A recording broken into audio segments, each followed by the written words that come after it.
Okay, let me do announcements. Hello. Hi. Greetings, humans. Hi. Hi, look, it's Jeremy. And it's Brayton. Hi. And we got Nick over here on the Wheels of Steel. Yeah. Wheels of Steel. The Wheels of Steel. Joining the couch as I monitor how the stream sounds. Hold on. Oh, yeah. I love you with those giant headphones plugged into that tiny monitor, like this tricorder. Yeah. Let me. Oh, wow, I didn't realize that was the big video. I don't like this at all. Make me small. No, it's all Jeremy. It's the Jeremy show. We're actually going to keep this up during the entire night. We've got it playing on a loop. Yeah. And we're going to play other video games, but people don't get to watch them. We're just going to put in a little square. Yeah, Right. tiny little... We'll put it right over your mouth. We're going to have it reflecting off your glasses so it looks like you're playing them, but it's just going to be your face for the entire thing. Someone pick up a controller and just pretend to play me. I'm into that kind of thing. Here. You played yourself. Try to figure out my combos, everybody. Uh-oh. Snarky. We just did that's the first double entendre of the night. Welcome. Try to figure out Jeremy's combos. Hey, Jeremy. All right. Gary, Looks like hey, we're Nick. good. Hey, Brayton. Right. Somebody on the chat? I'm on it. Awesome. So let us know in chat if anything does not sound right. Welcome to Duckstream 2017. For the next 24 hours, we'll be Portland crew, joined by Louisiana crew. Let's sup, buddy. We'll introduce ourselves. Just bud. Why? Let's introduce ourselves here. So I'm Gary Butterfield. This is Nick Glover. I'm Brayton Cameron. And I'm Jeremy Greer. Jeremy Greer. And we are kicking off Duckstream. So first of all, Duckstream is our annual charity event for the Transactive Gender Center, located here in Portland. Provides a comprehensive range of services for trans youth and their family. Please, if you're able to, donate if you can. It is a great cause, and we're really happy to partner with them. We have, if you can do so by going to Duckfeed.tv/Duckstream. If you go there is a donation link. There's also the schedule. So here on the West Coast, we're doing the first 24 hours. You can kind of see what we're doing. And then Cole's taking over in Ohio, and he will be doing some survival horror. And in there will also be some Jeremy and some Allison. Nice During the second 24 hours. We are starting and I'm going to turn on notifications on my phone in case, my nipple is hanging out or something and somebody needs to text me during this. Am I good? You're currently good. I'm currently good. Are you Which nipple would be the worst to hang out with? Yeah. Did you tear the sleeves off of your shirt and then also the Just the nipple area next to it? Okay. Yeah, I didn't tear anything out other than just my portholes for these Mammoth Jam. These Mike and Ike's? What's a good Mike and Ike's is pretty good for a nipple, for a male nipple. So we're getting started with a episode of Days of Futurecast live. This is the first time we've done this live, Jeremy. Yeah, we usually edit the hell out of this episode. It usually takes me about 5 hours to edit out all of the racist language that I use and edit out all of your coughs. So this is going to be really, really fun and hopefully not frustrating for anybody. I've got tuberculosis. They call it TB. It's to Butterfield. It is. So I cough the entire time. We're often asked in our season question episodes that we do what's the worst mutant power, and I think tuberculosis is probably my worst mutant power. It's pretty rough. It is not a good mutant power. And then just Marrow jumps from behind the couch to tell us what the worst mutant power is. Yeah.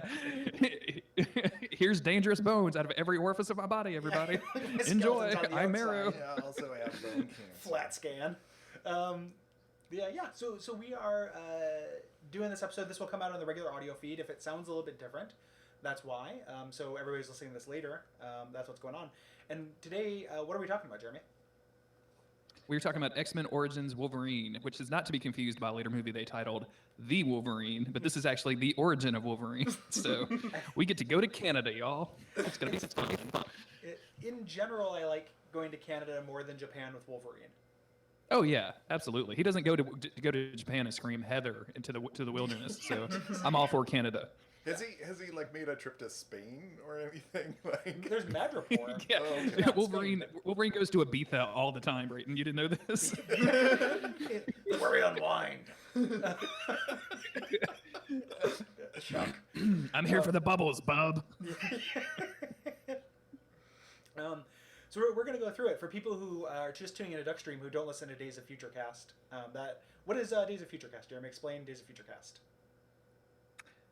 It is a excuse for us to make a bunch of sexual jokes about the X-Men and pretend that we're talking about the X-Men animated series from the early 90s. And in between the seasons of that animated series, we cover movies, and I think we've only ever covered movies so far. So we've done X-Men 1, 2, and 3. This is the next one in the series, and we're slowly but surely working our way through the entire canon of the X-Men cinematic universe. The XMCU, if you will. We are coming up. We're rounding out season 4 of the cartoon. So we are almost out of the cartoon, but we have lots of movies left. We also did Logan and the Generation X TV movie. That's true. Tomorrow, if you're a Patreon subscriber, you get access to that sweet early feed. You can listen to the Christmas episode. Oh my god! And if you guys have been waiting for Gary to talk about Table Boy, you guys should definitely check out the episode because it's way better than I ever thought it would be. So I'm not a religious man, and Christmas doesn't mean a whole lot to me as somebody without a family. It is a Christmas miracle, that episode. Like, it is on par. Not that episode of our show, that episode of the cartoon. Like, yeah, it is a... boy, it makes me feel like I am at the manger, like, ground zero for the Jesus bomb that exploded in everyone's hearts. Like, it is incredible. it's truly something, and not to, like, burn that cast, but, man, there's so many weird things that happen. There's an anime sewer baby that Jubilee bonds with. Like that seems like it's out of context enough to just maybe get people's attention. But literally an anime sewer baby. Like I don't know what the hell they were thinking with this show. It's also the primary plot is Wolverine trying to stop Morlocks from getting medicine. That's true. He is the Grinch that stole sewer Christmas. Yeah, they're trying to. They were just trying to eat food off of the sewer floor, and Wolverine ain't having it. It is so good for Wolverine. Wolverine is weirdly, I think, the through line through good characters of this show, between having the most movies and being kind of the all-star of the cartoon, especially lately. Yeah, absolutely. Like as we get more into it, they lean on the voice actor for Wolverine more than they do anybody else, and it actually works for the show really well. So. That is the kind of mix of ironic appreciation and regular appreciation you can get on the regular show, and you will get for the next 90 minutes or so as we talk about X-Men Origins Wolverine. Which, did you know, Jeremy, that this was written by like one of the Game of Thrones guys? This is like written by David Benioff. Are you serious? Yeah, like that David Benioff. But there's no incest. What are you talking about? Wait, is there? Wait. Well, maybe he's actually related to that chick that he. Well, of course they don't have sex in the show. Like it's implied sex that they have after he kind of cuts her a little bit. So I don't know. It's weird. I did not know that. It'd be very strange if she was religious because I think that it's implied that it's supposed to be Emma Frost's sister, or not religious, related. It's the same difference. And David Benioff. There's a trivia bit. So the way this movie opens is very similar, based to the comic book Wolverine Origins, or Origin, and David Benioff says that's his favorite comic. And have you read that? I have. It's absolutely terrible. It's extremely dumb. Like I hate it so much. Like it's like 6 issues of like what if Wolverine was a sick kid, and we talk a lot about how lame it is when Wolverine loses his powers or when he like doesn't do anything. Like he's just because he keeps going off to different cultures to do their chores. But it's like they just keep pulling him back. Like, what if he wasn't? Not only was he not doing cool shit, he was also a little kid. But not like X-23. Like, there's little kid Wolverine can work. What if he's real sick? What if he's bedridden for most of the comic? And has like an abusive like, dad, right? What if he's the worst kid from the It movie, right? Like that's what that whole comic book series is. He's the kid that gets eaten at the very beginning of the It movie. Yeah, Georgerine, the Georgerine. like This starts off with that there's a little kid who's sick in bed, and there's like little baby Wolverine and little baby Sabretooth. Mm-hmm. There. And Victor is immediately kind of shitty to Wolverine, like with no He's gonna reason slit that his I can kind of tell, throat. right? Like he's just like you're so sick and you suck, and I'm like, wait, what history is there? What is going on? Like, it's just like, what if there was one kid who will murder another kid, and that's like how the movie begins. Like, I will slit this kid's throat.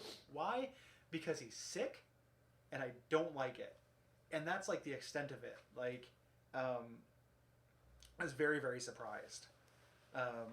And then the dad, it's not great. Yeah, it's not super great. The dad comes in, who's not abusive in the movie, comes in, like, hugs little Wolverine, and then there's a disturbance downstairs. He goes downstairs, and here's a dad Wolverine, like Grandpa Wolverine. Mm-hmm. Mm-hmm. It's like Teen Wolf. Yeah. It's the life cycle of the Wolverine from pupae to butterfly, and we get to see the entire thing during this movie. I had a moment here. I don't know if this happened to you, that I thought that the first dad Wolverine, fake Wolverine dad, was actually just Hugh Jackman all CGI'd up, and it was like really confusing for a little bit. I guess it's not. It really looked like him for me for a second. It's before you realize how bad the CG is in this movie. Because oof. It's incredible. Yeah, Like, chat skipped ahead of it, but they've already talked about a CGI specific. Oh person. yeah, we'll get there. Yeah. Like, it's extremely rough.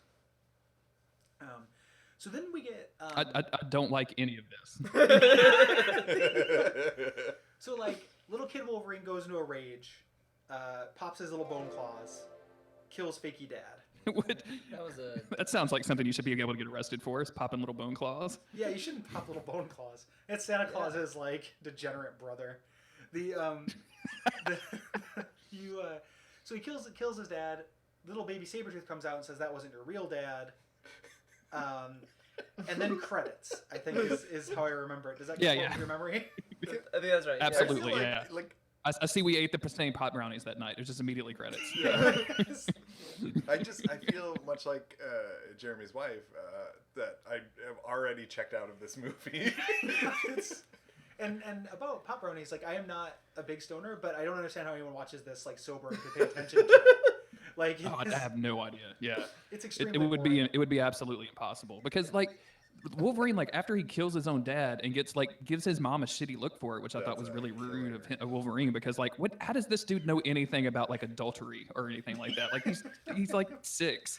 Yeah, and but then like Victor guilt trips him into running away, and then the village calls dogs on him, Gary. Like they just called the dogs on these kids. Forgot about the dogs. Who called the dogs? Where the dogs and fine girl. It's amazing how many poor things happen to this poor kid in this movie, including fighting in every single war that's ever been over the credits. This sequence is so, like, you could tell like somebody was like a screenwriter somewhere was just jerking off about this sequence because they were so happy and proud of it. It's kind of good if it wasn't like, why does this keep happening? Like, why is he enlisting for every single war, including wars like that, like non-wars where he lives? Like, he's fucking Canadian, man. Yeah, like, he doesn't like. I'm assuming that Canada fought a war somewhere in the last 200 years, right? Like he's only ever fighting for the U.S. Yeah. It's weird. Like, it's like history of war thing about him and Sabretooth being buddies. And we should say they changed Sabretooth. He's like Taylor Maine or something like that in the first one, but in this one it's Liv Schreiber, and he's really good. Liv Schreiber. Mm-hmm. I think it's really good casting of this. He had to bulk up. They were going to have him wear a bodysuit, but he felt emasculated, so he asked for 3 months to train. And he ate so much chicken, he called his training regimen Chicken Genocide. So that was his protein superload. That's a lot of chicken to eat. Like, I've never genocided a food group before, but like, go Liv Schreiber, I guess. How many chickens do you think you've eaten? Like, in entirety? Like, how many chickens are you responsible for the death of, do you think? Oh God! Like this year, or just in general. Like, what are we talking about? I don't know. I'll say like, let's say 10,000 chickens. I may be responsible for.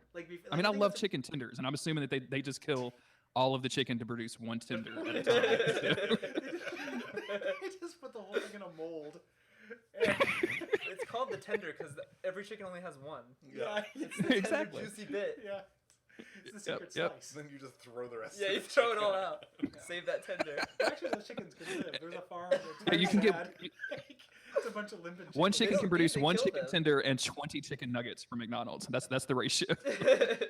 Each nugget also comes from an individual chicken tender. So it is a whole crafting tech tree as you kind of go up and refine your chickens into the ultimate form, aka the nugget.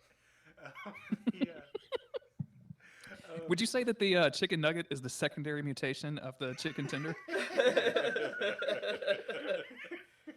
Charles, what's happening? I think it's more like Pokemon evolution. I hate right? It this. starts with I hate nugget. this sequence too in the credits where they're going through all the wars, because this is where they also have learned a move and they call out their move when they do it, and their move. It isn't like a fastball special or anything like that. Like, it's not an X-Men move. It's just literally the thing you see in any kind of action movie, and they call it out as back to back, as if it's important. So, and I'm like, really? You can't even call it like claws out or anything. Like, what are you doing? This is the porcupine maneuver. Exactly. The sequence ends with them getting shot in a firing squad because Sabretooth is like going too far and going into berserker rages. And then we get to modern times where they work with Weapon X, and we gotta talk about this cast of like Weapon X, because like you and I are suckers for cameos, and this movie has them, but it's like a monkey's paw wish thing because none of them are good.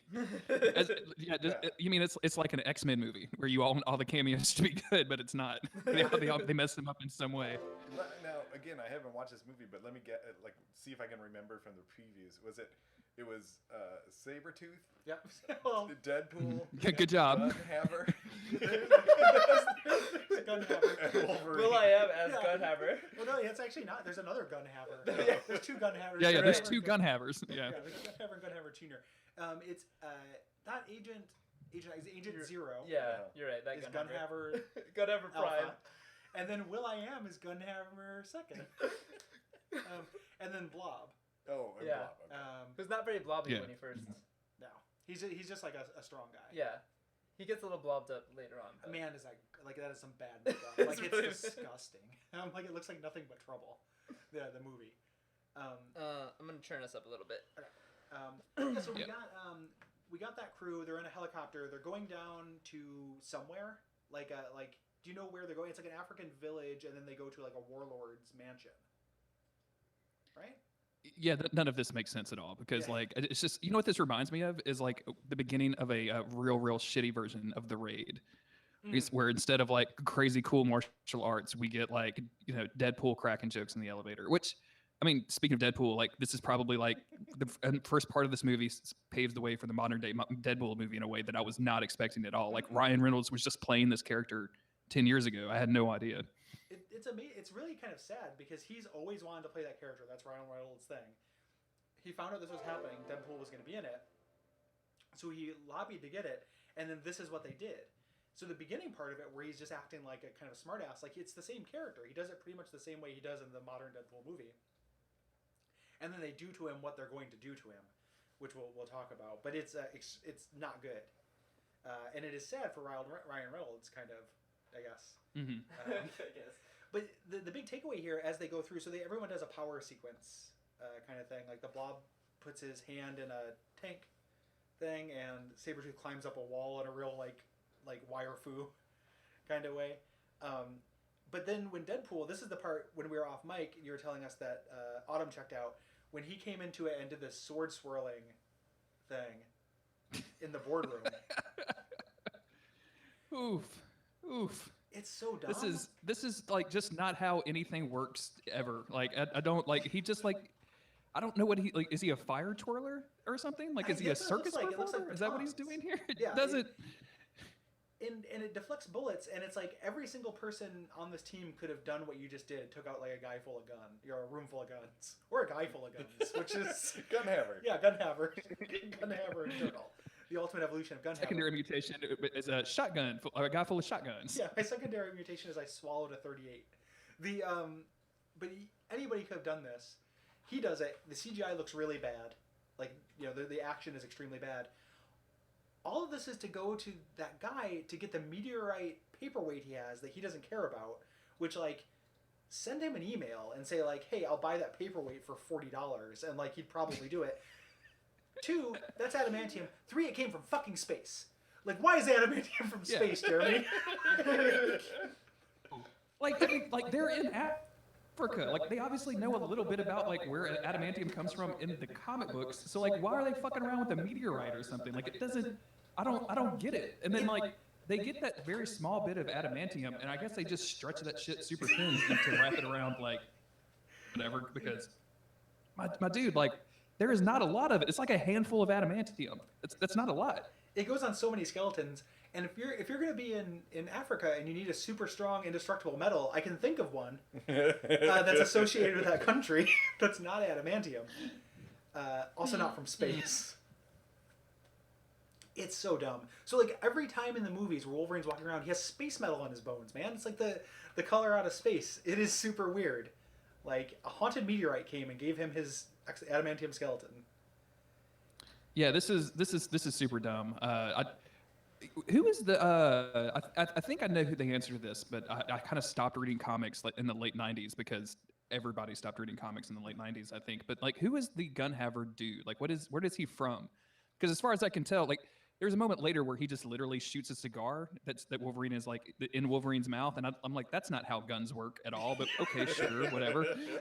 Like, who is this a dude? Because like they keep calling him Zero, but I don't know. Is this some like weird Weapon X thing that I just missed at some point? It's like another paramilitary organization thing that Wolverine was involved with. The Phalanx Covenant? More or less. Like it's a mid. Like, sure. I wish it was late '90s. It's mid 2000s.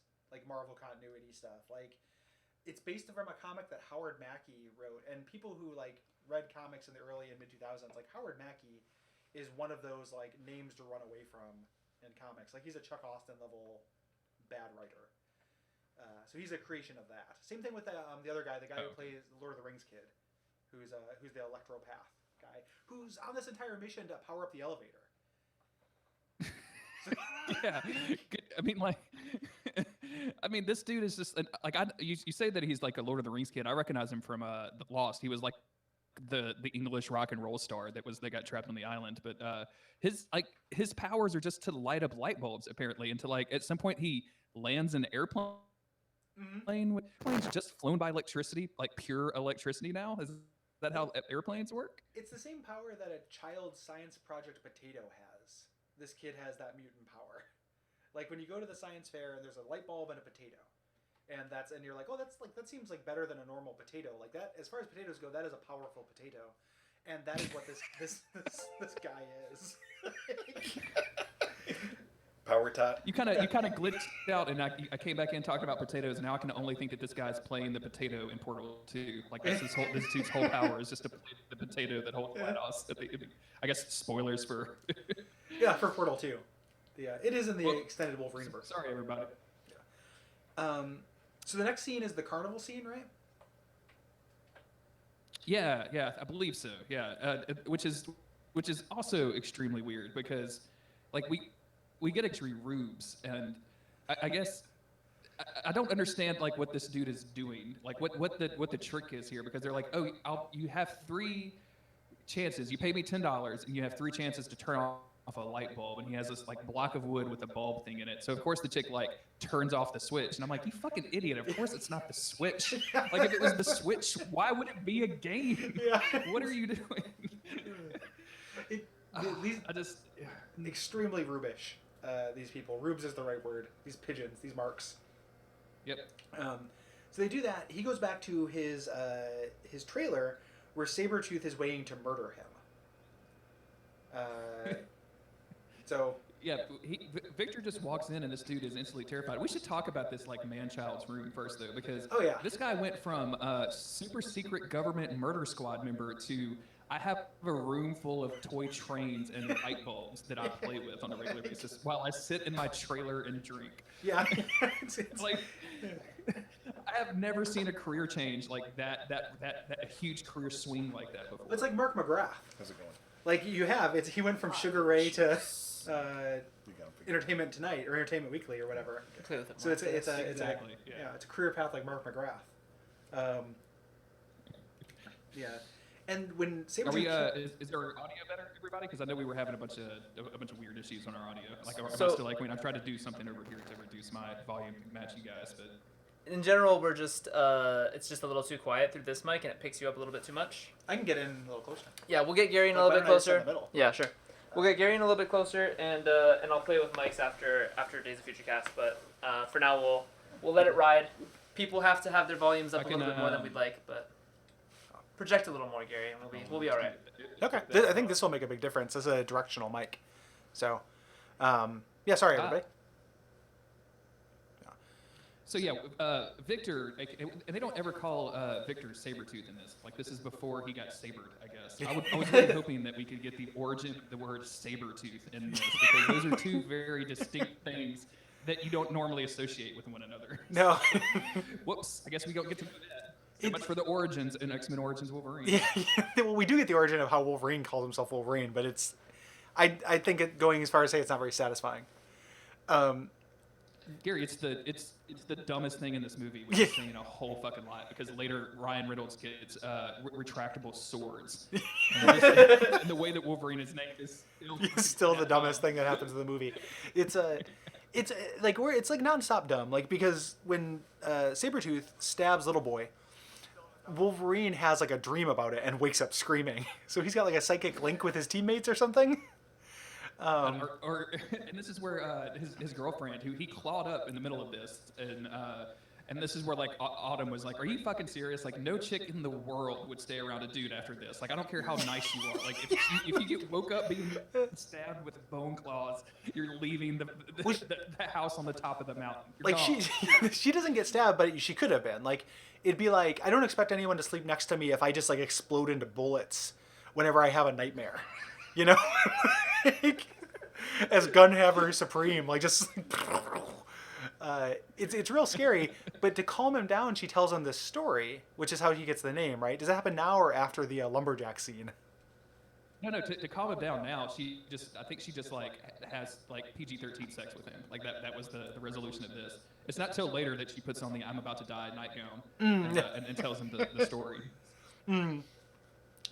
So he goes off to cut trees and do chores because Wolverine's gonna Wolverine no matter where he's at. And he gets visited by Wolverine always cutting down trees. What is cutting this trees. like trend? Because he's Canadian. Oh, hey, you got it. It's a racist thing. It's literally naturally it. That's literally it. Thank you, Brayden. Thank you very much.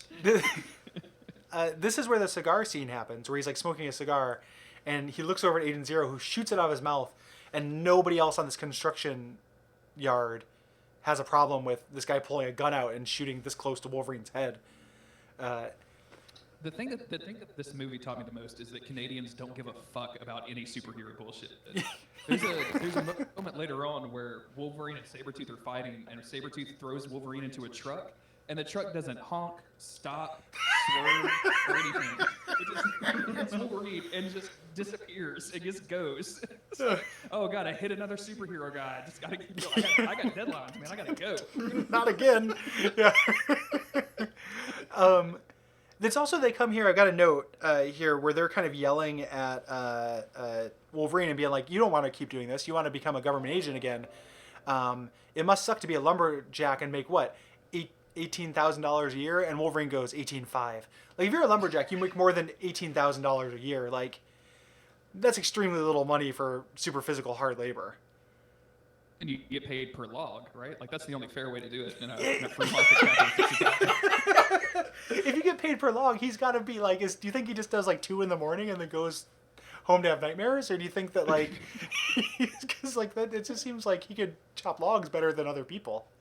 Yeah, but he doesn't have the metal claws yet. Like, he only has the bone claws, and like, you're right. They aren't good for trees, right? Like, that just is not going to work. So like, Yeah. he has to just use an axe like a normal dude. Yeah. You need to replace rock paper scissors with bone adamantium tree. Yeah, Those are your- adamantium tree. Snicked. Like, but if I love the idea that Wolverine, hey kids, it's your favorite superhero. Here's him doing superhero stuff for about 2 minutes. Now he's the worst lumberjack. Like now he's got a job and also he's bad at it. Um, like He's not very good at it. And I wonder if the ending of Dexter is the origin of Wolverine, right? Like I wonder if Dexter just turns into Logan at the end of that series. Spoiler. I guess I'm spoiling Portal 2 and Dexter now, y'all. Sorry. it's okay for those of you who have that crossover in that fandom. It's a bad day for you, and we apologize. All I love is like charitably like 2 degrees below average prestige TV, and the greatest games of all time. So. Yep. I'm kind of good. At this point, this is where like Logan almost gets into a fight and murders a couple of people because they won't move their trucks. Yes. It's kind of like the introduction to Logan's anger issues, which is kind of a weird thing because like the whole reason he left the super secret government death squad is because he didn't want to see a bunch of innocent people get murdered. So he moves to Canada, where I guess he just murders people whose like trucks break down in front of him or just like bothers him in any way. Yeah. Because they're all superhero blind. Like, they don't know that it's happening. Yeah. Like, if there's a superhero, a Canadian can't see it. He's going to murder him. This is actually foreshadowing, because his girlfriend, like, puts her hand on their arm. It's like, hey, calm down. And she's using her powers, which, like, is a weird twist in this whole movie. Yeah, it's a pretty late movie twist that this chick is a plant, is someone that Stryker has put into, to hang out with Wolverine so that they could keep an eye on him for, like, which seems like a real long game kind of thing for Stryker. We're just going to plant this mutant chick with Wolverine and let him sleep in Colorado mountains for 6 years and not worry about it. Yeah. And then... and then eventually, once we've killed all of his friends, we'll stick all of his powers into Deadpool. Like, the villain plot in this is animated series level bad. It's below bad. movies. Like, yeah, it's extremely, extremely bad there. So this is where she tells him the origin. Like, right? Like, this is where she does tells him the origin of the Moon's wife. I'm gonna be real Sorry, clear. what? Sorry, Jeremy. I set Brayden off saying the origin of the Moon's wife, and I missed that. It's okay. I just want to be real clear that I did not listen to this at all. Like, this was total garbage bullshit. And I was like, I refuse to put this in my brain. I tuned back in when he was like, and that was the Moon, and I was like, okay, yeah. And she's like, no, that was the Wolverine, and I was like, oh, okay, cool. I guess the movie's about to start again because that was, this is the worst. Well, it went on forever. She says the word for the myth in her culture, and Wolverine says, like, she's like, what is it you do? And he's like, I'm the best at what I do. Cuckoo, kachu. Like, he makes fun of the word she uses, and it's like, dude, this is your girlfriend. Stop. Like, you gotta stop being a dickhead. Like, it is a silly way for Wolverine to get his name, but also don't just be like, yeah, your myths are dumb. It's like a Beatles lyric. I'm gonna go chopping trees. Yeah. It's amazing. Yeah, this is not great. Yeah, and she is totally put on like the in any movie you see a woman put on this like white negligee thing, this piece of lingerie, like she's instantly about to die in the next scene. And sure enough, like Sabretooth shows up, or excuse me, Victor shows up, and like there's a weird thing here where smells a dead animal while he's working, and then walks over, and then there's like Victor sign on the trees. Like Victor has apparently just clawed a tree for no reason. Mm-hmm. And Wolverine decides to run as fast as he can, and I'm like, dude, where is, like, borrow a truck? Like, there has to be a truck on this. How about the truck he drove to work? He knows what Victor's sign means. He goes over there, sees that she was like fake killed, because she shows up later. She's a plant, fake killed. Mm-hmm. And then goes to this bar where Victor is, that is also a barn and also a garage. Like, could you figure out this space at all? No, not at all. I don't get any of this that's happening. It's like a gigantic like barn where there's a huge log bar. There's a guy standing behind it with a bunch of bottles behind him, but there's no like bar back area. There's nowhere for a keg to be attached. There's nothing. Like, it's just a room with a bar, and then there's like a truck inside it and logs. Like, it is the weirdest bar. I would imagine, like, if you're the barkeep at this like non-bar log collection facility, that somebody coming in and like carving their name, or in Victor's case, a smiley face into the bar, would be pretty normal. But this dude like wigs out about it. I guess because he has like, Victor has like fingernails or whatever. But he's like, you're not from around here, huh? And I'm like, my dude, like everything in here is wood, and you don't have guys carving on it all the time. Like I'm in third grade, I know how this works. And if you did see the claws, be scared. Like, what is going on, Canada? Like, you can't just like he's got gigantic vampire claws. Like, you know. And then when Wolverine comes in with his bone claws, his response is to say, "Take it outside, guys." Like somebody was just like, "You're sleeping with my wife," or like it was going to be a regular bar fight. So then we get a fight here that's pretty bad. Like the action in this movie is not good, in general. Every single action scene in this movie is like, what acid did I just take to make me watch this? Because it's just so fucking out there. Like in this scene, this is the scene where Victor throws him into a truck and the truck doesn't stop, and then immediately like drops a bunch of logs on top of Wolverine, like a cartoon. and then immediately takes all of the logs off of Wolverine. I'm like, why did you even drop them? Like you could have just left it. What are you doing? Why do you even make your bed in the morning? You got to put the logs on them and then take them off as well. It's just like a cartoon. Like I didn't think that you could like cut a rope that was tying a bunch of logs and then have them fall onto a person. I thought that only happened in like, River City Ransom. That happens here. And ironically, for what I'll be streaming on Sunday, Diablo 3, like there's a weird thing in Diablo 3 where you could just hit some logs and it kills like level 5,000 enemies instantly. So for one weakness, they're load-bearing logs. So they have that fight. Stryker shows up at this point, right? Like Victor, who calls Wolverine Jimmy? Like nobody calls Wolverine Jimmy, but like he takes him out and brings him to Stryker, or Stryker shows up, right? Because well, I'm trying to remember because at some point he finds his dead girlfriend, right? Mm-hmm. That's when he went to the bar. Oh, that was before the fight. Yeah. Yeah. Yeah. Sorry, I was getting confused. So yeah, after the logs are dropped on him and he gets hit by the truck, like he wakes up in the hospital and all of the doctors are confused because he's like healed and Stryker shows up and I'm like, yes. These poor doctors, no idea what's going on. And this is actually part of this movie that I kind of dig is Stryker just constantly Wolverine's head all the time. Like he just like double and triple bluffs this dude to a level that is extreme. Like here he tells them like Wolverine has been killing, Sabretooth has been killing all of our friends, all of our old team, and we can't track him down. And Wolverine's like, I'm gonna go track him down. And Stryker's like, no, I have to go do this invasive operation on you, and you're gonna experience more pain than ever. And then you can do it. And Wolverine's like, sure, yeah, that sounds reasonable. Sure, yeah, stick me in the tank, coach. Yeah, the part where I actually like the line where like she's like, this is gonna hurt, and he's like, I've been through it, or I've had worse, and she's like, no, you haven't. Like, I think they sell how awful it is to have meteors attached to your skeleton, which I always assumed would be awful, but boy, do they really show that it looks pretty awful. Yeah, this looks like the most painful thing. Like all of the needles, when they do the X-ray like shot of all of the needles going into Logan's face, that's pretty brutal and about as hard as they could go. Because this movie is PG-13, right? Like this was before you could do an R-rated superhero movie. Mm-hmm. Yeah, it is. It is a little bit surprising how intense this is. So he escapes with his claws, and this is where we first see the claws, which look awful. Like that's the infamous thing for this movie is how the claws look like Who Framed Roger Rabbit. Like he has like a cartoon next to his hand that kind of moves with it, but not really. Yeah, yeah. It's the scene in the bathroom that's going to come up in a minute is one like when he's looking at them in the mirror is just like how did this looks like the for the Dark Tower that came out before the actual trailer for the Dark Tower movie came out when it was just like the put in place special effects or whatever. Like it looks awful. Yeah, it's incredible. So like we'll get to that. He goes off on his own. He is sleeping in a barn because he's gone crazy from pain, and an old couple find him.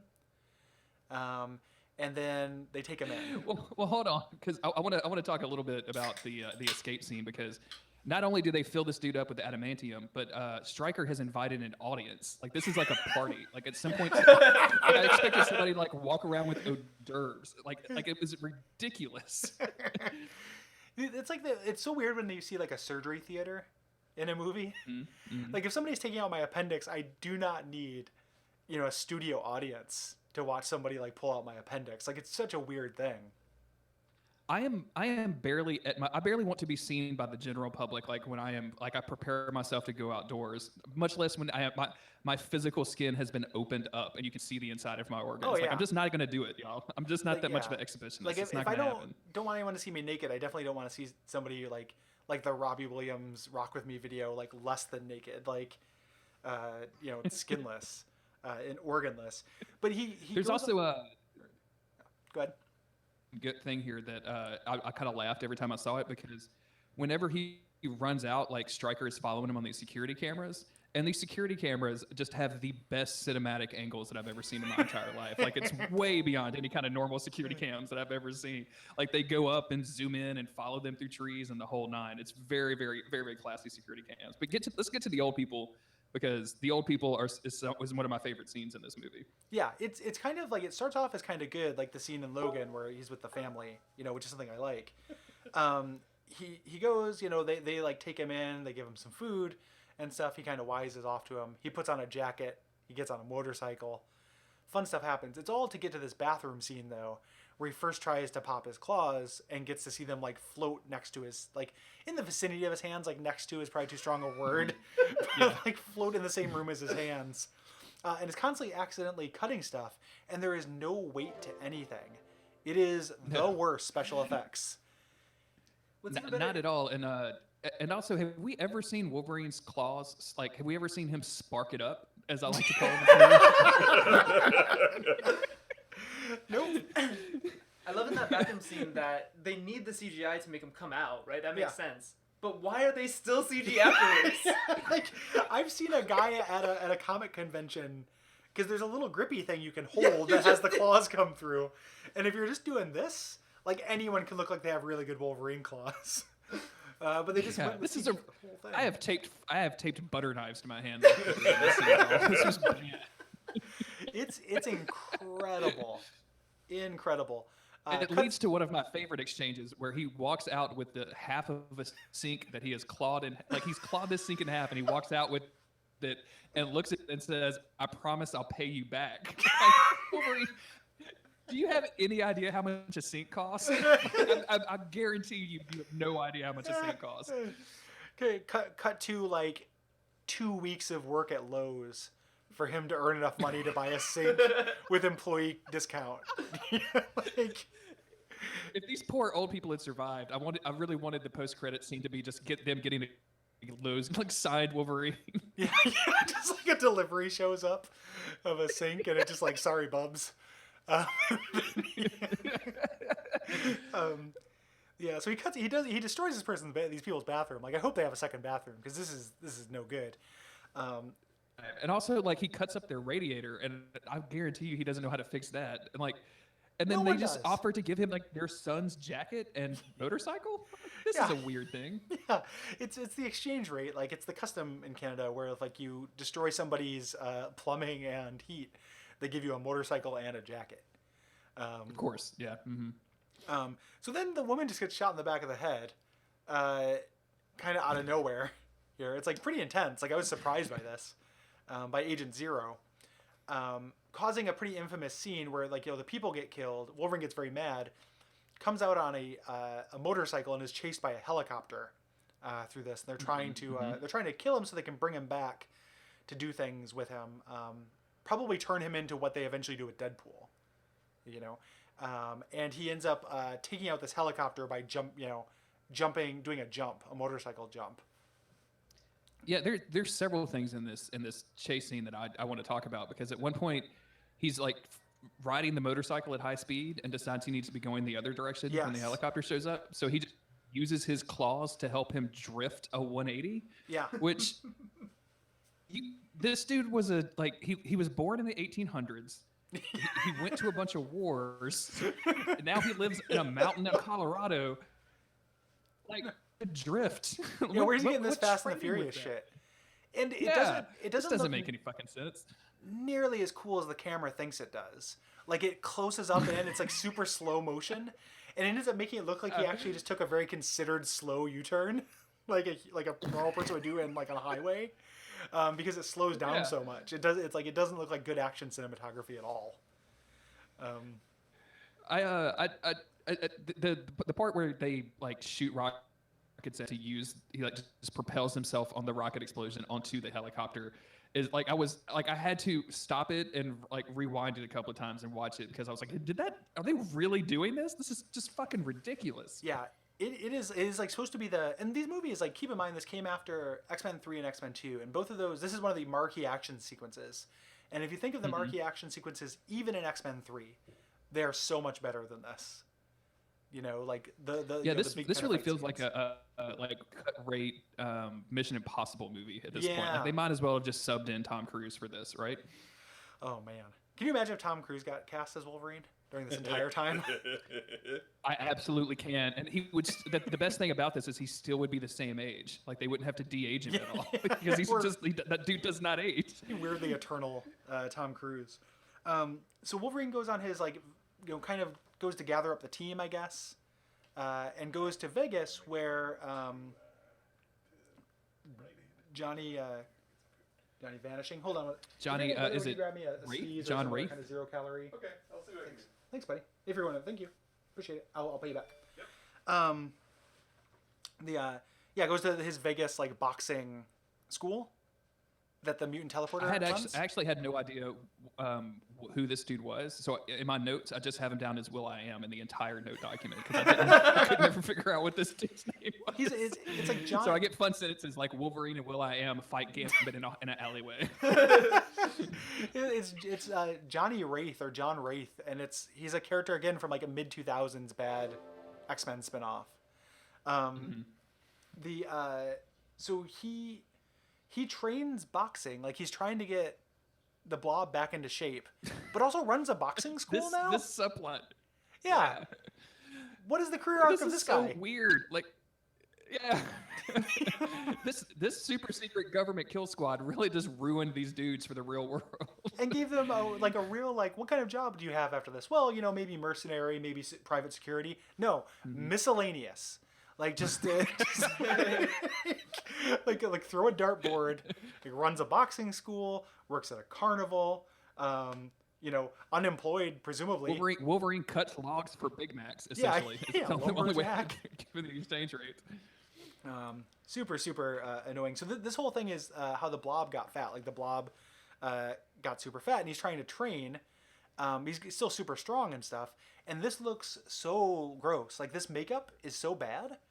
And prosthetics. This is super bad, but also like looks so gross kind of works for me. Like it's just like I always imagine the character of the Blob as like just a disgusting fat dude like that just is just way like huge and doesn't clean himself and smells bad. And like they really sell that aspect of the Blob to me in this. They really oil him up. Like there's some assistant director who just like spritzed him with like a 1-to-1 olive oil water mix. Stop! I don't. I'm sorry I brought this up. No, let's just keep going. I don't want to talk about it anymore. They just take his neck prosthetic and dip it in a vinaigrette and then slather it onto his neck. Yep, there you go. Yep, and just make a really tight tank top out of ranch dressing and make him wear it. Super gross. And he's like, hey, tell me where Sabretooth is, Bub. And he goes, what'd you call me? And Bub doesn't sound anything like Blob. And beforehand, Will.i.am was like, don't make fun of his weight. Wolverine makes fun of his weight like 6 times, but he doesn't get mad until he says Bub. But he's like, hey, big boy. And it's like, that's, it's so silly.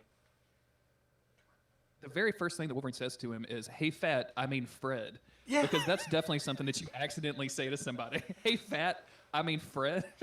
And why does it'd be like if I said, hey, Pimple, I mean Gary. Yeah. Yeah. I appreciate that you don't call me Pimple. And also thank you. I've never thanked you for that before. But also just like, why is Wolverine care if he's fat? Like, what a weird character trait for Wolverine. Like, Wolverine is, he's many things. He's lumberjack, soldier, super soldier, X-Man, real petty high school bully.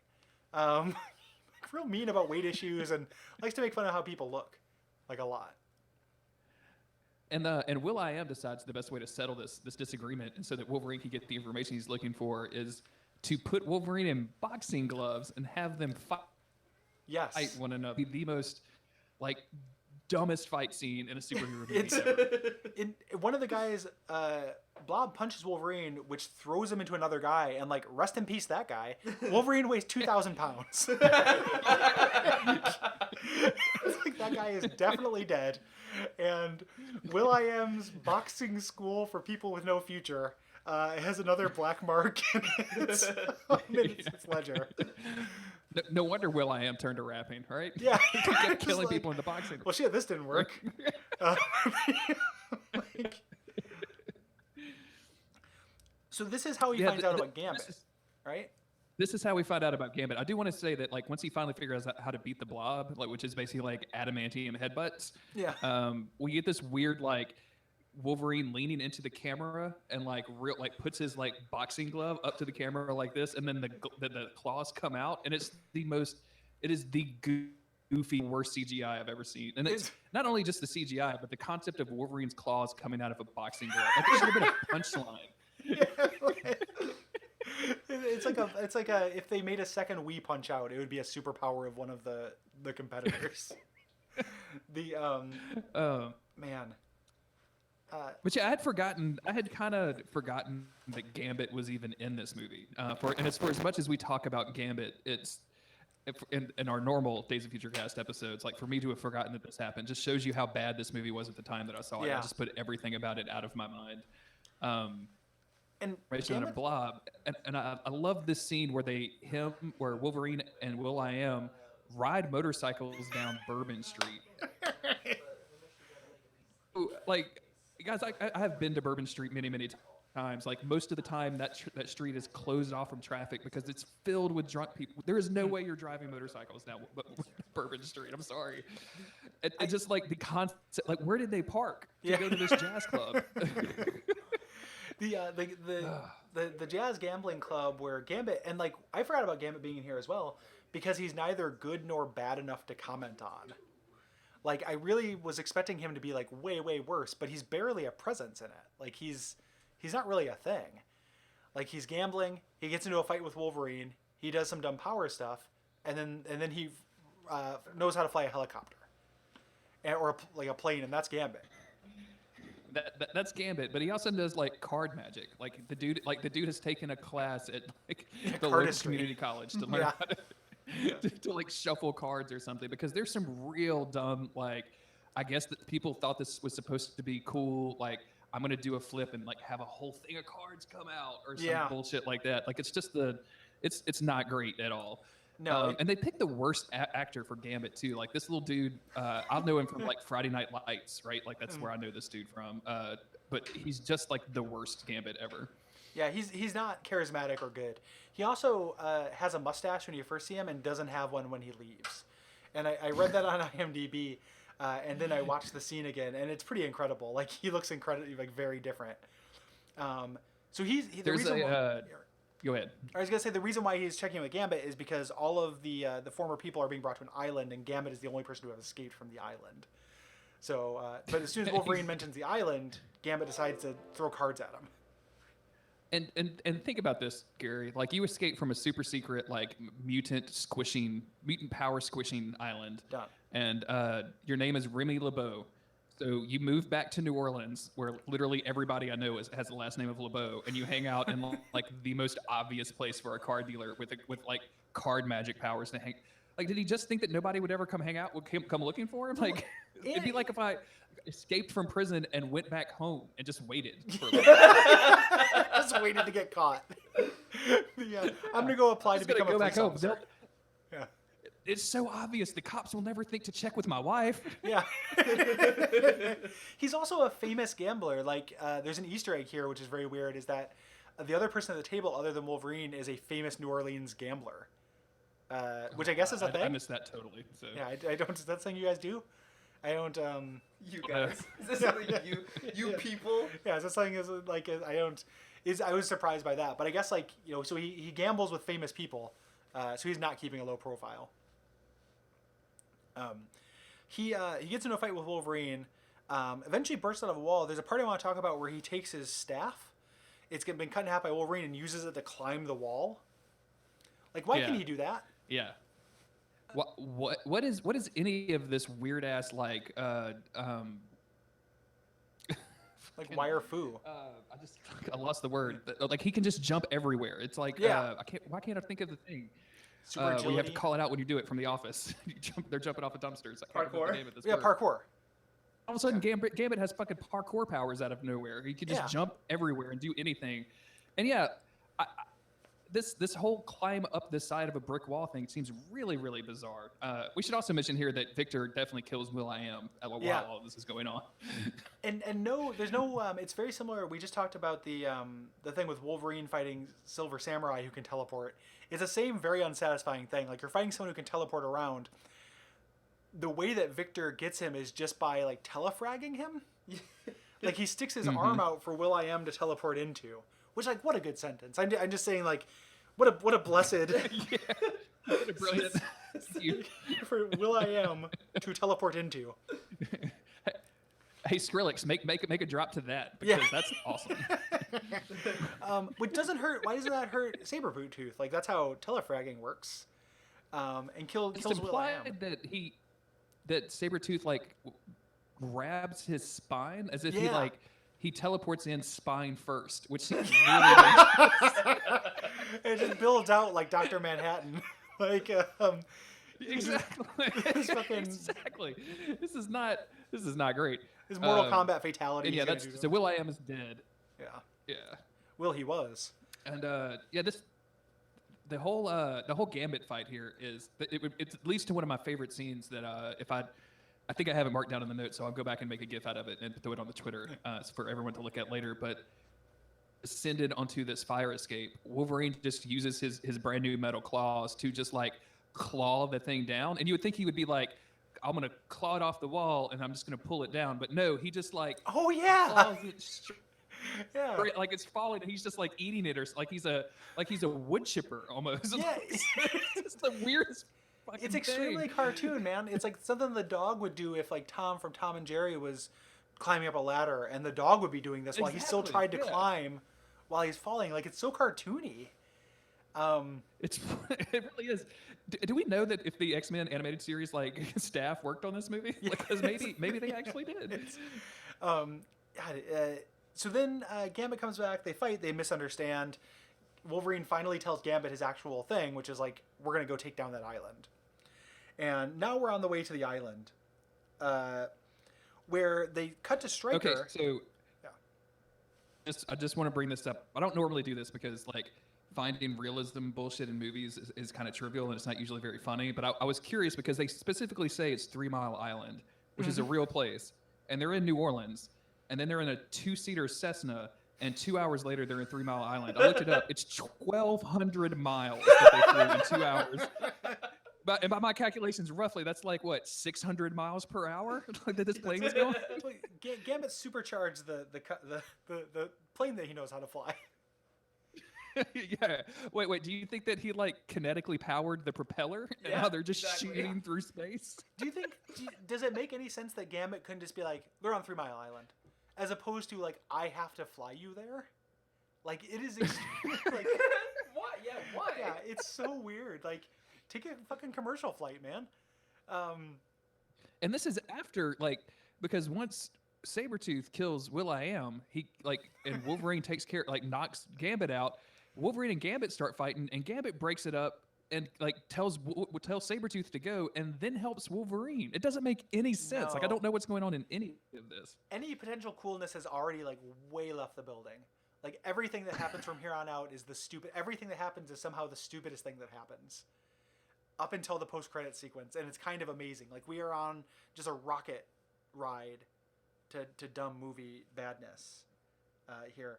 There's a part where they cut to Stryker explaining his plan, and he says this line, I wrote it in quotes, where he says, I finally found the combination of the right powers that can coexist in a body without ripping it apart. Like, can you imagine, like, being a trained actor and, like, going to acting school and then having to have a line where it's like, I finally found the right combination of powers that can exist in a body without ripping it apart. Where does any of this come from? Like, the idea that, like... Why can you This put all a power reminds in me a of that body? classic thing that we know from Ian McKellen, where he's like, I have no idea what I was doing as Magneto. Like I would just like wave my arms around and like they would just tell me what to say. That has to be what it's like to play on these movies, man, because a lot of it just does not make any sense. Yeah, it's so there's so many concepts here that are being hand waved away, like being introduced to. Like one, you can stick powers in a body. Two, make sure you do it right because if you put the wrong combination in, it can explode the body. Do you think that was a surprise when they learned that for the first time and they were Oh, just like, man. okay, we got this power out of a body, which I don't know like what What does that physical mean? representation that would take Yeah. on, but like, and then they just put it in another body, and then all of a sudden, boom, and they were Yeah. like, oh shit, we're gonna have to figure this out. That's why I'm gonna start a change.org petition to do X-Men Origins, where we learn Where it about just the lead up to explains this. everything in Origins Wolverine. Yeah, X-Men Origins Wolverine : Origins Wolverine : Stryker, where we learn about how this happened. And this is also where they reveal. So Wolverine shows up, and this is where his girlfriend comes back, and there's the big twist, who's Kayla Frost. I don't think that Emma Frost has a sister who has. I don't think this is in canon. I could be wrong about that, but it's very weird to have this as a character. I'm not gonna believe this, but I did not look anything up about this movie after I watched it because I was so mad. I can tell you when you Google Kayla Frost, all it comes up with is a bunch of random chicks' Facebook profile pictures. So I'm assuming that this is not canon. Frost is a pretty badass last name. Like I'm kind of jealous about that. It's pretty cool. Robert. Yeah, Robert Frost. Yeah, he's the most badass. Yeah. All the Frosts. Yeah. On the level of Frost, where we got Robert, Emma, and then like way down below ice is Kayla. Yeah. So this is like kind of the early. Oh, we actually skipped the part where Sabretooth harvests Cyclops. I didn't write a note about that for some reason. Oh, I forgot to talk about Cyclops. I actually, Gary, this might actually be like a fun Cyclops treatment for me. Like I thought it was going to be kind of shitty because he was the like the bad kid in school or whatever. But like we get this fun scene where he has to go like do detention and write lines like he's fucking Bart Simpson on the chalkboard. Yeah. And the idea of Cyclops just the genesis of all of his anger is having to write lines from his Spanish teacher giving him detention. It just makes me laugh a whole lot. Well, and ultimately what he does when Sabretooth takes his head and uses it as that like beam to slice half of the school apart. Yeah. Like his powers are way crazier than they ever end up being, which makes sense because he hasn't had any training or anything at this point. I don't know who gave him those glasses, but like it's a cool scene, I guess. I guess he just kept trying on glasses and exploding sunglass huts until he got the right one. Yeah, like that Carol the of different glasses and just taking each one. Nope, not that one. Not that one. You are not allowed at this mall anymore, Scott Summers. Leave. He just blasted an entire sunglasses hut, and the glasses that survived were the ones that were. That's actually very smart. Like, there you go. Dug through the rubble. And then, like, pretty cool. And then it's like, put it on and went to school. So this is very similar to X-Men 2. Now that they're at the facility, I've run out of notes because it's all just a bunch of real bad fights up until Deadpool gets revealed. Yeah, all of this, and this is like a lot of like emotional Wolverine too, because once the Kayla betrayal is revealed, like he's just like, I'm just not worth it. I'm just gonna adopt the animal or whatever. Like he's got like a lot of like self-loathing, brooding thing happening, which I guess is like interesting for some people. It's not very interesting to me at all, though. Yeah. There's a bunch of cameos. So there's all these mutants in cages. We get to see Stryker's son. We get to see Iceman. We get to see a Quicksilver. We get to see a Whirlwind character. I assume that was Dust, but maybe not. Yeah. Maybe that's a Whirlwind. Well, there's a Whirlwind character and there's that. Dust. They're both in there. Oh, okay. So there are a couple cool cameos. Like I like cameos. They're not great. They don't do anything except for Emma Frost, who turns into like Diamond form. And I totally forgot that Emma Frost was in this movie because there's not really a reason for her to be. because she's not like, I mean, I know Emma Frost has that ability or whatever, that's why it's in the movie, but like when you think of Emma Frost, do you immediately go to diamond form? Like no, you always go back to like crazy cool, rich socialite, kind of bitchy mind reader. Yeah. Like she's up against Xavier. She's not like leading a herd of children out of this weird Weapon X facility. No, and because she wears S&M gear in public as well. Like that's the other thing that it's like. Also, you think about the Yeah. S&M gear. My bad. I did Emma forget Frost that. like business corset that she wears to like in her day-to-day life. Like that's what I so very very strange. Like essentially, and they've come up with these. They found these adamantium bullets. And there's a scene where Stryker's like, yeah, I'm going to shoot him in the head, and he's like, he'll heal from that. And he's like, yeah, but it'll erase his memory. Like, what the fuck is this memory gun? And this idea that if you shoot somebody in the head at the right place, they will just lose, like, specific memories. And not just veg out. Like, yeah, like, that's your goddamn plan, Stryker? Is to shoot, like, lure him here to shoot him in the head until he loses his memory? Like, no wonder it takes him years to get to the point where he is an X-Men too, right? Like we don't see this dude again for like 40 years. And it's only because he like is just living out this over and over again. Like, why did I think the adamantium bullet would work? That was fucking stupid, Stryker. why there's just not beating a series, himself up about it. There's like a series of webisodes that were planned that were just like back to the drawing board.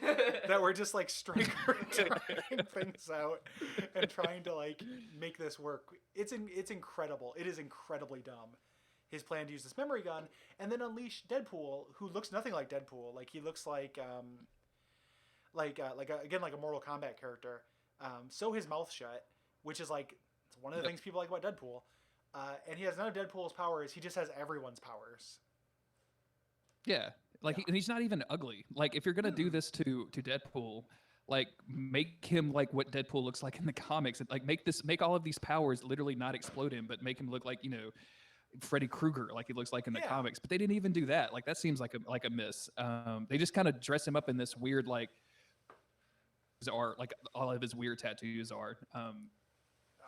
And yeah, he has everybody's powers. Like, and it's like Wolverine keeps being surprised by a power, and that's like the hook for the rest of this movie. It's like Wolverine almost wins a fight, and then Deadpool's like, "Oh yeah, I have optic glass." Oh, Wolverine almost wins a fight. Oh yeah, I can teleport. Yeah, Wolverine almost wins a fight. Oh yeah. I've got swords in my arms now. When he uses his optic blast, he probably destroys the entire state that 3 Mile Island is in. Like they zoom out for him just go do this 360 like straight out of a video game super move to do an area of effect attack of like his beams going around. And I'm just like, how many thousands of people just died from this fight, Wolverine? Like you shitty superhero.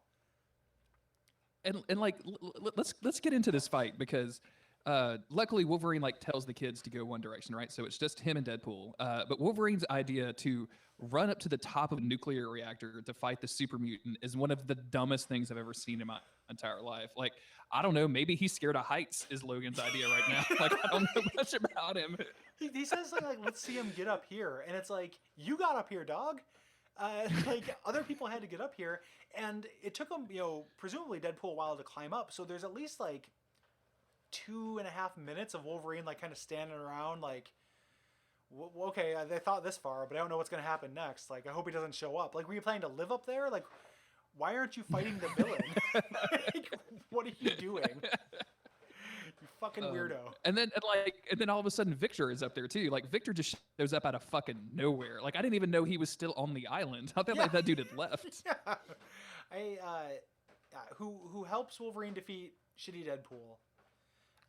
And the reason we have that turnaround, we didn't really talk about it, but Stryker had promised Victor that he was going to give him the adamantium because he has like this weird complex with Logan where even though he's the bigger brother, he wants to be better than Logan for some reason, which like what? The entire time all we did is see Victor be like this mindless killer, and now all of a sudden he has like a weird complex. Like a bad he doesn't motivation. care about killing and raping people in Vietnam. It's just about this one thing. He wants this adamantium skeleton so badly that he will literally do anything. Like it's just like I will kill any number of my former friends to get this thing. It is so bad and dumb. He helps him kill him, but this is where Emma Frost leads all the kids out to like melty candle Xavier, like Charlie Brown doll that was left on the hood of a car. in the summer Xavier. Like, what can even be said about this? Yeah, this is terrible.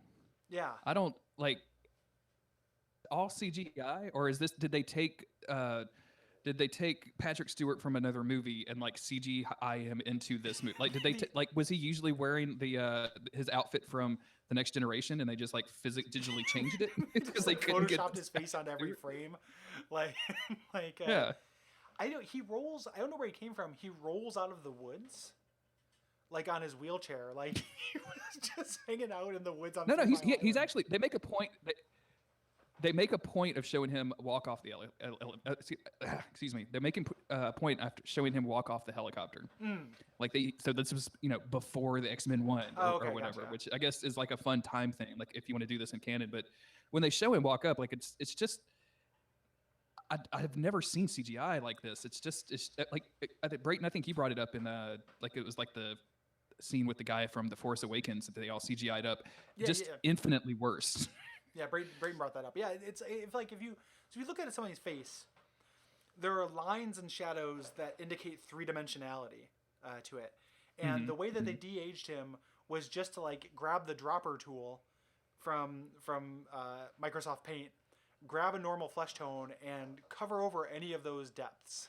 So his face looks very flat as well, like he's a Renaissance painting of a saint coming out of the woods. It is, and then they smeared his entire face with Vaseline. Like they took the blob brush from the Vegas set and just kind of slathered up his face to make him look real soft and shiny and gross. He is like really waxy. It does not look good. I'm gonna just because I think it's important that everybody in chat look at this. I'm gonna post a link. Oh my God, no, I'm not. Jesus Christ, I ruined chat. I'm so sorry. Oh my God, I'm so sorry. What did I do? Yeah. How do I delete this message? It's Jeremy, please, I need to put the picture up. Somebody, please delete that. I don't know how to delete this message anymore. Is it a picture I was gonna of try to Xavier, post. or did you accidentally post something like way fouler than Xavier? No. I posted what I thought was a link to the image, but it ended up being this like 5,000 character. Well done, Jeremy. I'm good at computers, everybody. It does look like that though. Like that's the kind of so Yeah. pictured here, Charles Xavier. Then the movie kind of ends. Like Wolverine walks away, everybody's fine, I guess. I don't. Well, I mean, Stryker Wolverine gets away. does get shot. Like we should talk about that. Yeah, he gets like shot with he a does memory get gun. shot. Yeah. And then Kayla tells Stryker to like walk until his feet bleed and then to keep walking. Yeah. And up until this point, I assumed that she had to touch somebody, and they like make a point of showing that she's touching his ankles. But then he just turns around and keeps going, and I'm like, so she can like power somebody to do something forever? Like, why did she need to hang out with Wolverine? Like, touch that dude once and just make him sit still for 6 years. Like, why give this dude a life? She has preacher powers all of a sudden. Where I think she's supposed to have like just like emotional control and manipulation before, but now she has like word of God from preacher. That's exactly what I was going to reference to. Yeah, it's a real weird choice. I can't, like that we missed here earlier because I meant to bring it up, but there's a moment in all of this fight scene that Gambit shows up, like saves Wolverine for something, and Gambit's like, man, you said you were going to kill everybody, and you really did, and Wolverine's like, do I look like the guy that messes around? And I'm like, Sabretooth is still alive. Stryker is still alive. Like, you didn't kill a single person that mattered. Like, there's some guards maybe that you kill, but that's it. You've inconvenienced them, and they'll have to start over at a new facility at Alkali Lake. Like, you've essentially evicted them, and that's the extent of what you've done, Wolverine. Like, all you did was like infest their house with roaches, and then they had to move. That was your big superhero move. You've done the mutant equivalent of gentrifying their neighborhood. It's like you opened a Whole Foods. Like, it's equivalent. That's all you've done, Wolverine. Whole Foods. Like, it is all you've managed to do, sadly. So then, I mean, we're kind of credits. Like, it is so hard to pay attention to this movie at the end, like, because it just keeps getting worse. Yeah. And then credits. There are two post-credit scenes. One that it was cut out of later editions, where Wolverine's drinking and someone's like, "Are you drinking to forget?" And he goes, "I'm drinking to remember," and that's it. But then there's the big one that shows there's going to be a sequel where Deadpool, whose head was cut off, and his arm is cut off, kind of goes, "Shh, like I'm going to be back, audience," and then wasn't. Why would they ever bring that Deadpool And of course, back? not Like, for that's years. the worst Deadpool there ever could have been. It's you couldn't make a worse Deadpool. Like it's extremely bad. Like there's probably action figures of that guy. I gotta find those. 'Cause, like, ugh. Oh, I bet that's terrible. Especially if there's like a little button on his back that make those swords come in and out of his hands. That would be great. Oh man, that's so like. This movie is not great. No, well, it killed the franchise for a while between this and X-Men 3. Like it was like these were so bad, and they didn't do anything. They ended up making a second Wolverine movie, but then the franchise was over for a long time until First Class. Like these were bad enough to kill. Which is arguably like a reboot. Like Wolverine shows up in that for a brief second, but like more or less was like, we fucked up, y'all. We're going to start from the beginning, way back in the 60s. Yeah, we had to go back before any of the main characters were born to make this okay. Like it is. Yeah, it's extremely bad. It's worse than I remember. Like the parts that I thought were kind of okay were a little bit better than I remember. The parts that I remembered being bad are way worse than I remember. Anything with CGI or an action scene is so bad that like it almost loops around for me to like this. I could probably watch this again just to laugh at it. Like it makes it like it's a good bad movie. Like I think like because there's so many dumb lines, there's so many dumb things. Like Taylor Kitsch's Gambit has to be one of the worst decisions I've ever seen in a film in my life. I really wish as a bad accident. Ugh. Like I really wanted to see him like do something gross and Gambit-y, you know. Yeah, there was not even like a woman in the room while he was around, so they didn't even give him a chance to be lecherous, which is a real disappointment from the Days of Future Cast crowd. I know, like I was really hoping that he would do something that we could like mine for some comedy, but nope, just dumb like card magic. It's his primary power. Like it's the main thing I think of with Gambit. Like is how much of a scuzzbag he is, and if I had a kid, I wouldn't let him date him. Like the he's repulsive. If I had a kid, I would train him to kill Gambit, much less let him date him. You and Autumn are gonna start raising super soldiers to take out in case Gambit ever apparates into the real world. Yep, 100%. Is there like? Do you think this movie is very bad? Yeah, it's extremely bad. I'm very disappointed in the creators and everything. Is there anything like for people who are listening or people who are watching the stream? Is there anything like? Do you think it's recommendable? Do you think it's bad enough to like tell somebody to watch it? Are there caveats for that? What do you think? I mean, personally, for me, I would say like if you get to X-Men 3 and you're like X-Men 3 was pretty bad. I would say like, okay, well, you could probably put up with an hour and 40 of this bullshit. Like if you just like the X-Men or whatever. But no, I can't possibly recommend somebody to be like, oh yeah, you should definitely watch this. Like it would have to be, I want to watch this to make fun of it. Yeah, it can't be like a civilian.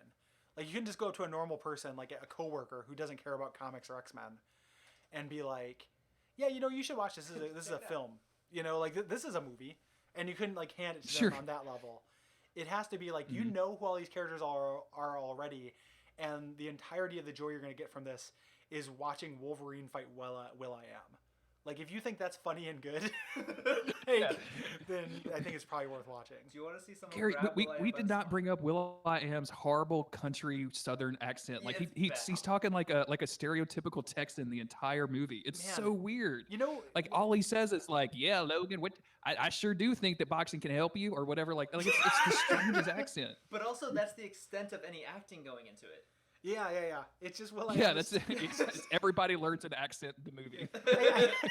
I think that's pretty much everyone drew an accent out of a hat. Like, I think that's what acting is you just be yourself with an accent. And he dresses like. What's my motivation? Italian. Yeah. He dresses like a neon sign that would be in the American Southwest, like selling cars. Like here's Rodeo Jimmy's House of Used Dodge. And like he's a neon sign of that. That's how he dresses. Like in Boogie Nights. Or like a Will.i.am. Yeah, is that how Will.i.am dresses normally? Like, is Will.i.am a cowboy, Jeremy? I don't. Will I Am as the rapping cowboy. Yes, this is Well, exactly. I am the rapping cowboy. Man, I have checked out of hip hop for too long. I gotta get back man. in. There's rapping cowboys about. Well, shit, man. Do you have any other wrap up stuff? No, not. I don't think so. I know we had a bunch of donations come in. Do we want to read some of those? Yeah. I've got some more Let's time let's here, do, so let's I definitely can, do that. Do you want? Can you take the lead on that while I use the bathroom? Yeah. Nick. All right, I'll be back, Jeremy. Don't leave without me saying bye. Okay. I'm gonna pull this up on my laptop. Gary, bye. Hi, Jeremy. How you doing? All right, give me just a moment here because I have to boot this thing fresh. Oh, I didn't mean to put you on the spot. No, not at all. Yeah. While while Nick is getting that, Chad, what would have made this movie better? Like, I want to know that your X-Men characters that you think would have been better in this movie than the murder squad that we got full of like early 2000 weirdos. The fact that you think it's just Curious. characters is the problem is also. Well, that's my problem. Also, Eric in chat is telling me to tell. I don't know how any of this Twitch stuff works. To sub to Twitch Prime if they have Amazon, because the proceeds for that go to the Duckstream, or excuse me, go to the Transactive charity that they're raising money for. So if you have Amazon Prime and you click the little button on Twitch that makes you that says like subscribe to this channel, you can do that for free, and Transactive will get money. So that's awesome. Yeah, you can do it one channel per month. You can subscribe to for free if you have Amazon Prime. So.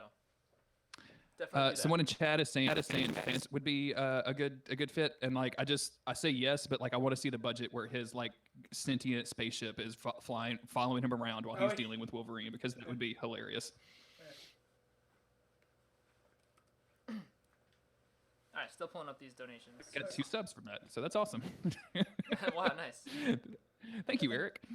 Yeah, thanks everybody for watching, and thanks everybody for donating. We're getting to your donations now.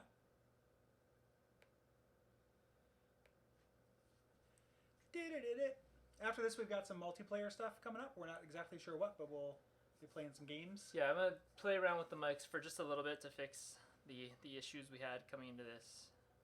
Yeah, I'm jealous that everybody's talking about your suit, Gary, because since I'm also like streaming video to you guys and you're streaming that to the internet, I don't have the stream on and I can't see you right now, so I have no idea what this Christmassy suit is. Oh. I bought a holiday suit. It's novelty. It's not like real clothing. It's like it's made out of some kind of synthetic material. The pants are very weird and stretchy and feel like tearaway pants a little bit, foreshadowing. Yeah. You're gonna go full Joe Bluth later, and I'm gonna be excited about it. Yep. All right. Illusion, Jeremy. So let me before we get to that, let's see where we're at on our total. So we're at 6%. yeah, we're at $570.77. Wow. Yeah. 7.61% within the first hour and a half, y'all. Not bad. So Thank you everybody for donating. A couple donations come in before we even got started, so I'm going to start right from the beginning. First donation today was from Mark R. $20 from Mark R. Thank you, Mark. Jeweled Law donated $50. Oh, thank you, Jude Law. And said that this donation is made on behalf of my dear friend Shakina Nafak, who is not only a transgender rock star, but this also happens to be her birthday. So, happy birthday. Happy birthday. Yeah. Happy birthday. Joshua Garrity donated $6.69 and said, "Good luck, Duck Streamers." Oh, thanks, Josh. That's Josh from the Yay. Pyramids podcast. Tim Shu, name I see all the time. $13. Go Duckstream. Thank you, Tim. 13 Briars. $30. Thank you, Ducks. Thank you. Yay. Gordy Freeman Jr. $25. Y'alls are swell. Thank you. You also too are swell. Yous are also. Yes. Alexander Douglas McConnell said, "I'm sad I'm not going to be here for the whole stream. Just know I heart all your faces. Yes, even Jeremy, even though he's the worst." It is a fiction that we perpetuate. Yeah. We have finally me and Gary have settled our beef. Or excuse me, I should be more accurate. Me and Roars have settled our beef together. So, Z Chocobo donated $2. Thank you very much. Yay. Donated $150. Thank you very much. Big donation. Thank you. Yeah. Wow. Merva donated $20.08. I assume was trying to get that to some total that didn't work out. Ides of April, $150.69. Thank you, Ides of April. Big donation. Thank you. Yeah. Oh, shit. Thank you, Cybernaut, thank $10. Seek donations, lest this land swallow you whole. Yep. Souls reference. Thank you. Yep. Cybernaut. Love it. Love Guybrush it. Balter, $25. Thank you. And the most recent Yeah. one currently is Holland Mofo, $15. Can't stick around, but thank you for discussing this art house masterpiece of a film. You're welcome. Yes. Thank you. You know what? I'm going to put that when we put this up on the actual feed. I'm going to say that Jeremy and Gary discussed this art house masterpiece of a film. It's going to be the show notes. Yeah. Dude, you guys seen Logan, right? You're gonna love this. We're really gonna fool some people. I It's know the we got same some- director. It's the We got same some guy. bits in there too, but I don't know how to check those out. So thanks everyone who threw some cheers and bits out too.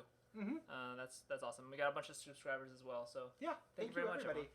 We're going strong. Like it's we're not leaving. So no, I we're just saw we're that starting. my good friend Caitlin subbed with the $5 sub, and I just want to shout out to her because she's Australian, and they just signed in their gay marriage, and that's yeah, super yeah, awesome news. yeah. And congratulations, Caitlin. So congratulations, Australia, man. Like that is that is great. That is awesome. that is super awesome. Good. I have a lot of the people who I regularly interact with on Twitter are from Australia, and it was really good to see. Yeah, same. So that blew up my timeline, like, and it was good news. So Oh, we just got something. There's a weirdly high percentage of people that have been on Don't Give Up Skeleton from Australia. Like, it's bizarre how many people that are into souls and that also live in Australia. they have to play the game to escape the gigantic scorpions that are about. Caitlin is saying they also removed the requirement for trans kids to have to go to court to get treatment this week. So that's also a Hell victory yes. for Australia, which I Fantastic. wasn't quite aware of. So that's awesome, too. Yeah, go Australia. Well done. Mm-hmm. I take back when I watched the Simpsons episode Bart versus Australia. I used to always side with Bart, and now I side with Australia. Boot that kid. So kick that 10-year-old. God, that Game Boy joke in that, and the Game Boy on the plane thing is just one of my favorite jokes of all time. Like, Oh, it never yeah. worse than for me. That's when they go to Turn it Japan. back on! Turn it back on! That's when they go to Japan. When they go to Australia, the frog sneaks back. That's what it is. Or his Yeah, frog yeah, sneaks in yeah. and destroy their land. Yeah, and at one point, the dad is like, "Tobias, $700 dues," and that dollary dues joke destroys me. Yeah, very very funny. Cool. So we're gonna take a quick break to do some technical stuff. Yeah. Thanks everybody for listening, and thank you, Jeremy. Bye, everybody. Yeah, thanks, Jeremy. Thanks, Jeremy. I'll be back on Sunday, but you should pay attention to these boys, these nice good boys that are going to be entertaining for your amusement. So We will be entertaining and for amusement. Later, people who are watching this who like Days of Future Cast, later I'm going to show the process of doing those theme songs. Somebody expressed some interest in that. Like, it's not like it's magic, but I thought that would help kill time. So I'm going to do.